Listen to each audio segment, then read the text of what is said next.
Okay, so on to the next unsuspecting victim. Um, this is Jeffrey Kinrich. At this moment in time, until I read further, I'm not entirely sure what he's the expert for, but the testimony seems to be largely focused on the um, the lost profits and lost royalties um, for is it Family Hive Betty B Holdings. Okay, so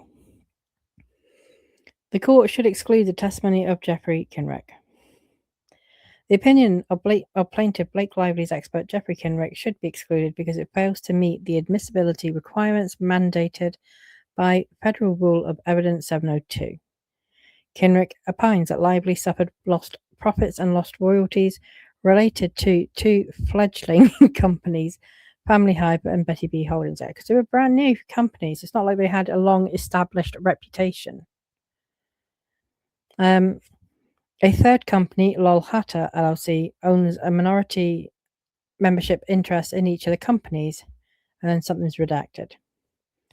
Family Hive is a hair care company that began selling its products a few days before Lively alleges defendant began an online retaliation campaign against her, resulting in a loss in company revenue. Exactly. It was literally the company only kind of began a few days before.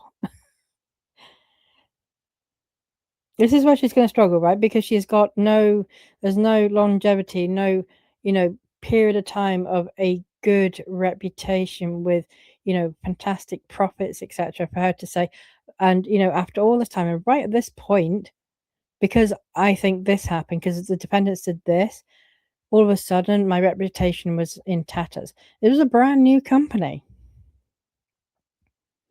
So she can't even prove that a company would have been a success anyway. Betty B sells two beverages product lines, a non-alcoholic brand under the moniker Betty Buzz and an alcoholic brand known as Betty Booze. Betty B was formed in 2021 and only sold Betty Buzz products at that time. The company did not launch Betty Booze products until 2023. Kinrich admits that the Betty Buzz brand failed for reasons unrelated to the online manipulation. Oh dear. And therefore declines to calculate any lost profits related to Betty Buzz, attributable to defendants. Despite the failure of Betty Buzz operating under the same parent company and management as Betty Booze, Kinrich opines that redacted. Kinrich's opinions of damages range in between $36,600,000 and $143,500,000 is purely speculative, based on unsupported assumptions incorporated into profit projections generated by the fledgling companies themselves or third parties with whom Kinrich did not communicate.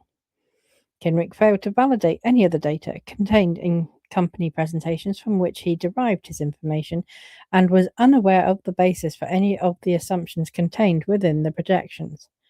Rather, Kinrich bases his opinion that the projections were reasonable because redacted. Kinrich opines that the companies lost profits solely because of the conduct of defendants, despite his failure to even review the full deposition transcripts of the company's representatives. In any event, Kinrich's opinion is inadmissible for the simple reason that Lively lacks standing to bring claims for lost profits or lost royalties. Kinrich's opinions fall far short of the standard for expert opinions under Rule 702 and Dalbert and should be excluded. Okay, so yeah, remember Wayfarer's motion in limine where they were like, hold on a minute.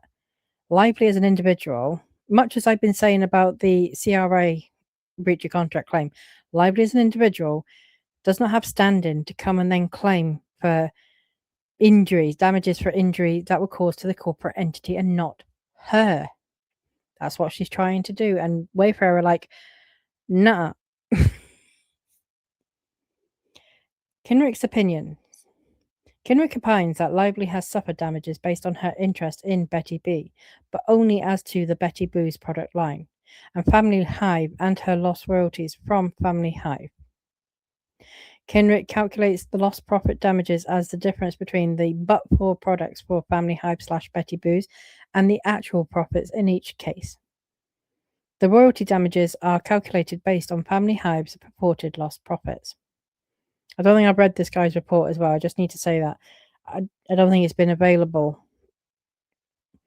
If it has been available, I have done a video on it and I will put it in the video description, a link to that, but I do not recall seeing this guy's report. Kinrich's report fails to note that Lively has no direct interest in Betty B Holdings or Family Hive and is not directly entitled to any royalties from Family Hive. Nevertheless, Kinrich opines that Lively has suffered between $19,400,000 and $45,100,000 based on Family Hive's lost profits. 2. Between $7,900,000 and $28,300,000 based on Betty Boos' lost profits, and 3. Between $12,300,000 and $70,200,000 based on royalties a separate company, Lolhata, might have been paid based on Family Hive's lost profits. In total, Kinrich opines Lively has suffered damages between $39,600,000 and $143,500,000. Kinrich's lost profits analysis should be excluded because Lively lacks standing to seek such damages. A shareholder cannot sue in her individual capacity to redress wrongs inflicted upon a corporation in which she holds stock. An individual lacks standing to sue when the alleged injury is based on an injury to a corporate entity. Courts routinely reject claims like Lively's in which the individual seeks redress for corporate damages, including lost profits.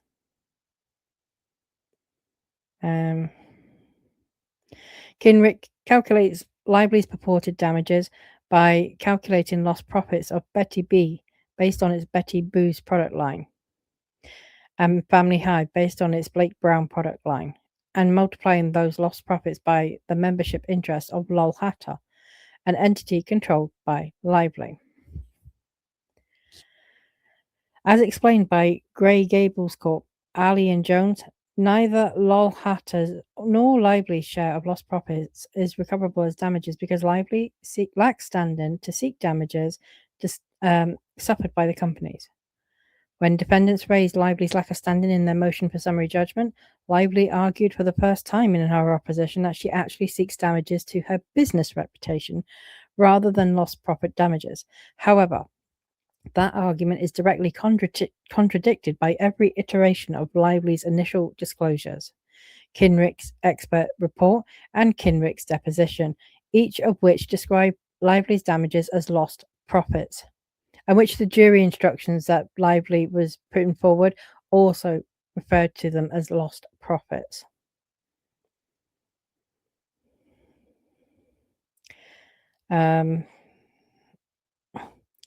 Lively, based on her lost profits in Blake Brown and Betty Boos, as well as her lost royalties from Blake Brown, are...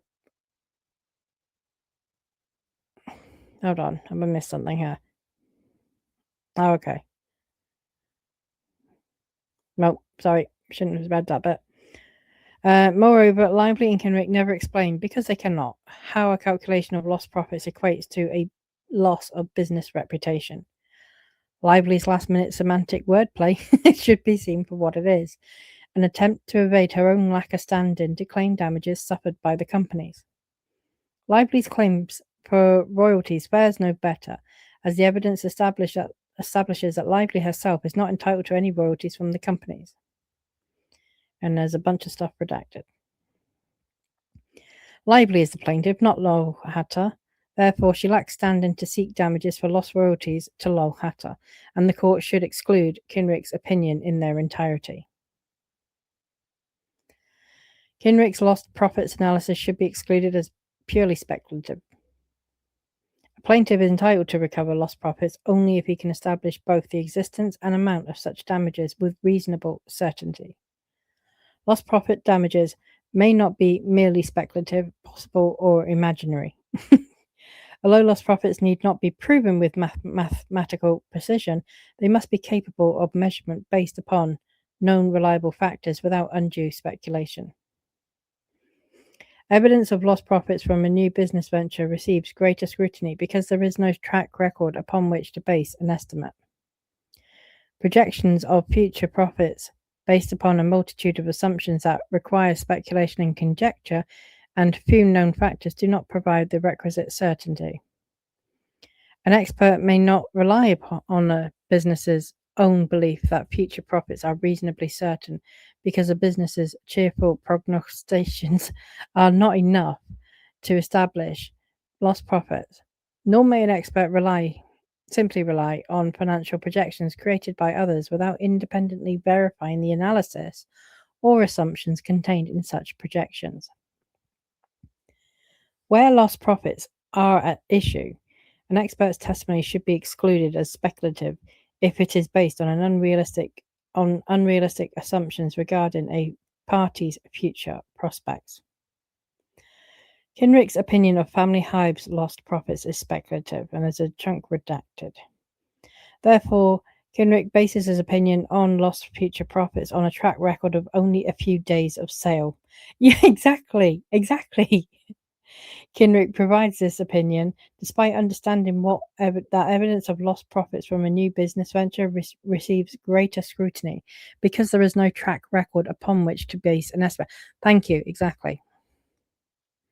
In fact, Kinrich is a co-editor of the treatise, Lost Profit Damages, Principles, Methods and Applications, which cites Schonfeld and teaches the evidence of lost profits from a new business venture receives greater scrutiny because there is no track record upon which to base an estimate. They've cited his own book.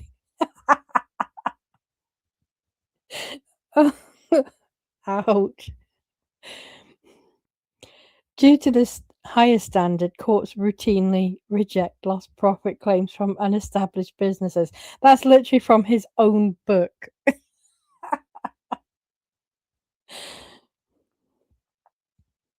Lost profit damages further explains that a lost profits claim by a new business that relies on the fickle preferences of the consuming public may be unduly speculative.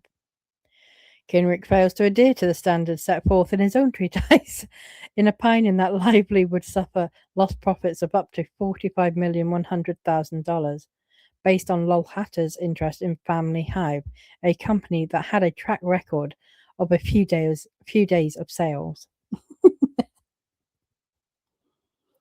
You're witnessing a murder, everyone. Just saying that. To calculate lost profits, Kinrich relies on financial projections prepared by Deloitte Consulting.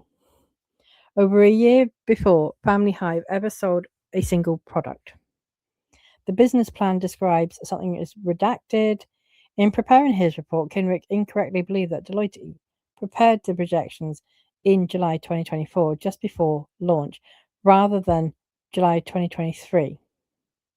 Kinrich attempts to dismiss his error as irrelevant because redacted. However, a company's own belief that its projections are reasonable does not make it so and does not help inform the expert determine whether it is objectively reasonable. In addition, many factors and/or assumptions may have changed in the year between the creation of the projections and the launch. For example, redacted. Kinrich does not address any changed factors in the year leading up to launch. Despite Kinrich's reliance on the Deloitte 2023 projections, redacted.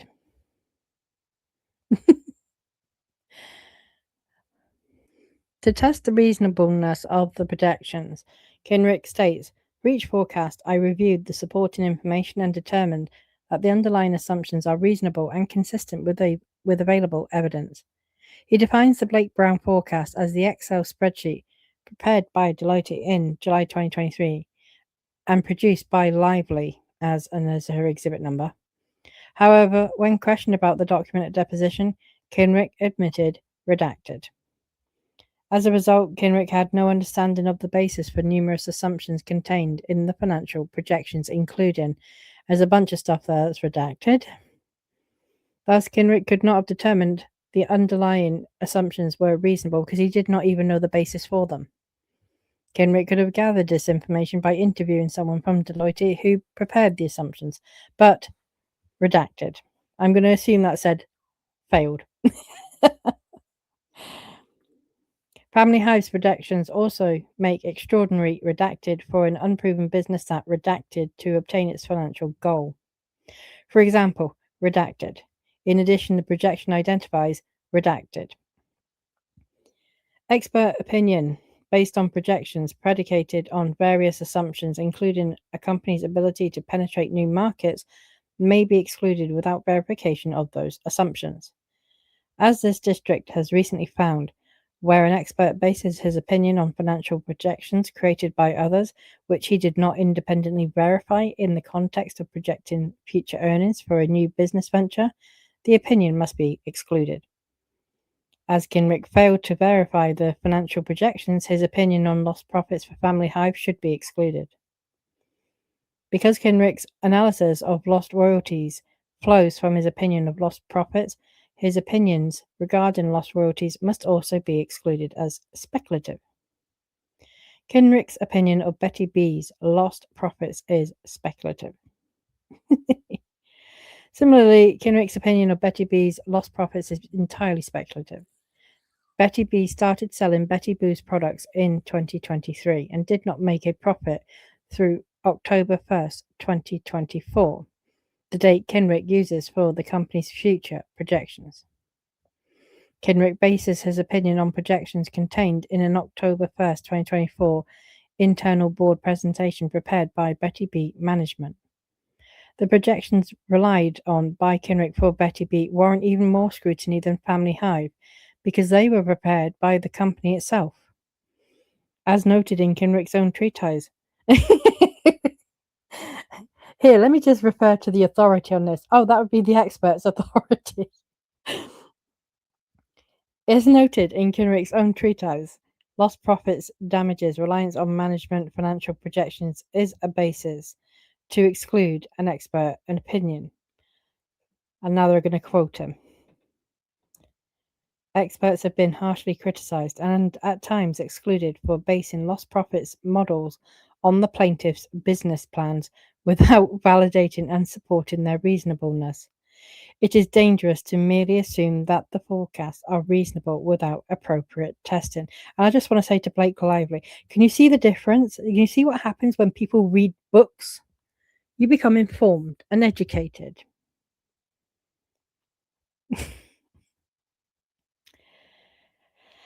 Yet Kinrich's report fails to describe any testing other than speaking with the management of Betty B. Indeed, redacted.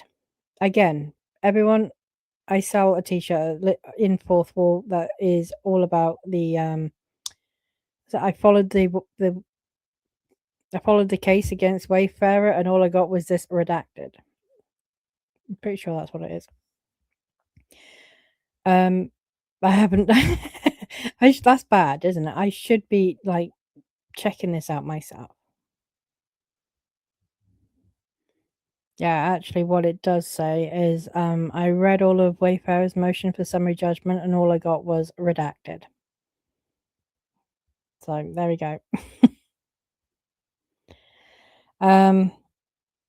Okay, indeed redacted. Thus, by October 2024, Betty B had already shown that its own numerous projections of Betty Boo's revenue was unreliable. Redacted. Redacted. Betty B further notes that redacted. Thus, Betty B itself recognized the unstable nature of its own projections on which Kinrich relies. Moreover, Kinrich fails to note that documents prepared for the purposes of securing funding are of questionable reliance. Kinrich's opinion relies in part on scenarios where Betty Boo's profits would be delayed by either 2 or 3 years due to the defendant's alleged conduct. The delay scenarios were based solely on predictions made by the CEO of the company regarding how long it will take to recoup profits. However, the company has no expertise to make that determination, and as seen above, its own projections are unreliable. Kinrich is unable to establish lost profits with any reasonable certainty. Indeed, his opinion diverges by over $100 million between his low and high estimates. Yeah, that's a huge, discrepancy. Highlighting the inherently speculative nature of his opinion. Yeah, absolutely. Kinrich's opinions are not based on sufficient facts or data. Kinrich fails to address alternate causes of losses. Kinrich's failure to review sufficient facts or data underlies his need to speculate, resulting in an unreliable and inadmissible opinion. For example, Kinrich readily admits that redacted, when asked, redacted, because redacted. Kinrich's cursory review of the key source of information for lost profits is inconsistent with his statement that redacted. The vast majority of the company's depositions discussed other potential causes for their decline in revenue, many of which the companies themselves attributed losses to, including redacted. And that is all redacted.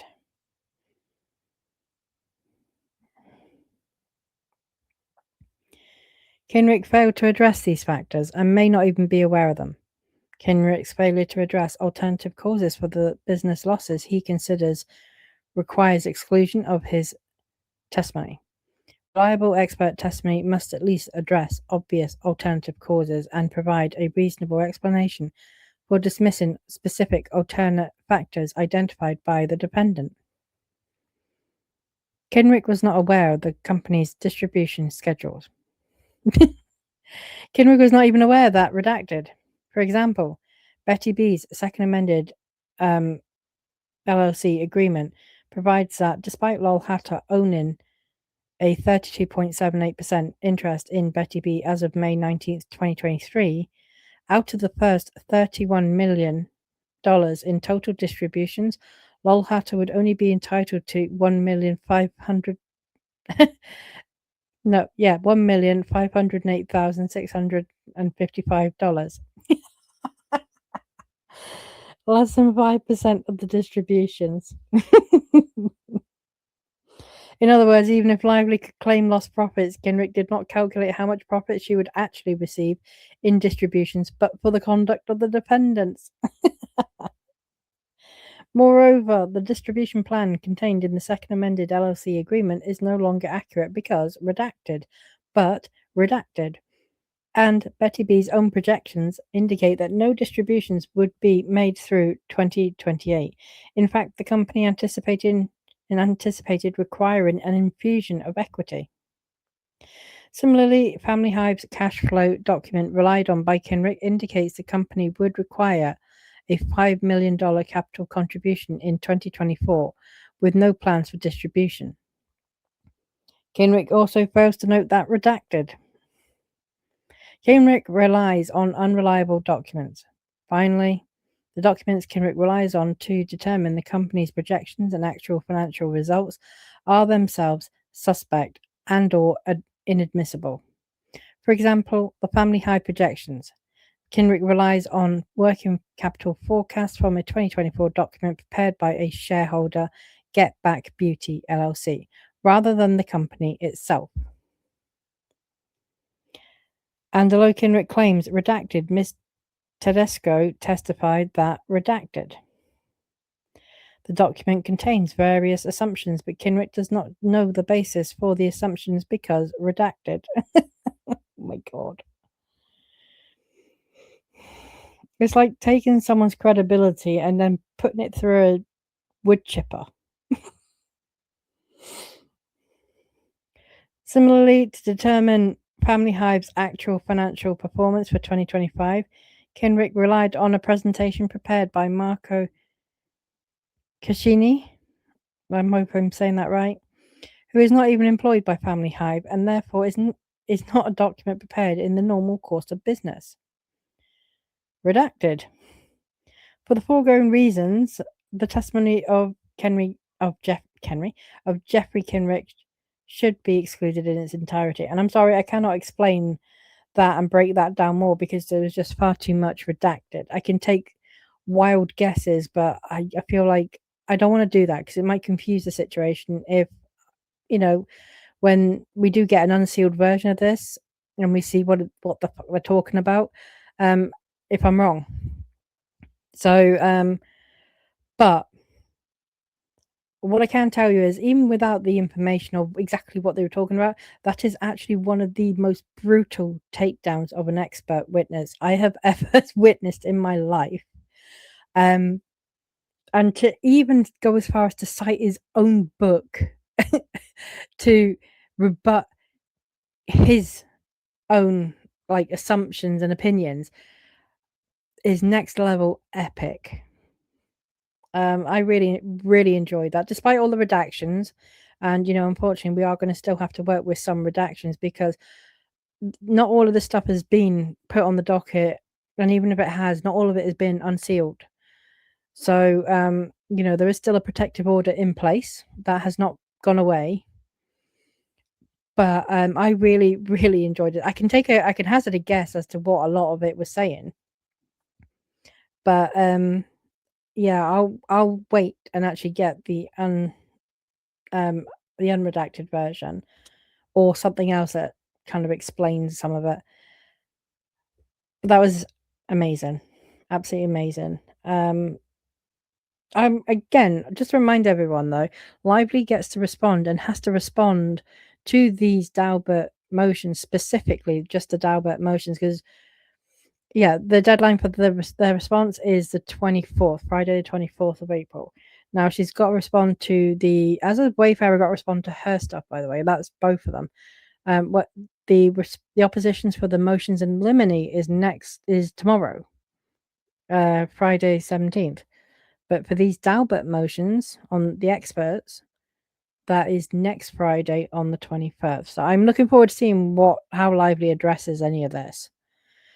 Because so far, every single expert has been a monumental mess that we have read. And I'm sure Lively is going to say very similar stuff about Wayfarer's experts. And just because they say it does not mean it is, there's not context or, that maybe they've misunderstood something. I don't know. There is going to be an argument. We're going to get to see all of it next week. But if these experts get to go on the stand at trial, this is kind of what you can expect in the cross-examination from Wayfarer. And I'm devastated for that reason alone that the trial is not going to be televised. But there we go. Okay, I'm going to stop because we have another expert to do. So I'll do a separate video. Who is this guy? I'm not even sure who he is. Oh, career trajectory. Okay. All right. So I'm sure anyone who watched the Amber Heard debt trial, you had Amber Heard put on an expert who tried to liken her to who was it? Various actresses. And basically say that she was having her Star is Born moment, etc., etc., and she could have had a career that followed a similar trajectory to Anna de Armas. I'm sure it was Anna de Armas and Gal Gadot. Yeah, she tried to compare, that kind of like, oh well, Lively is on the same trajectory and she's gonna, shoot and rise in fame and be an A-lister and all this stuff, and it was just all nonsense. But so this is what Richard Marx is basically the equivalent of, and that's the next video that's going to be coming.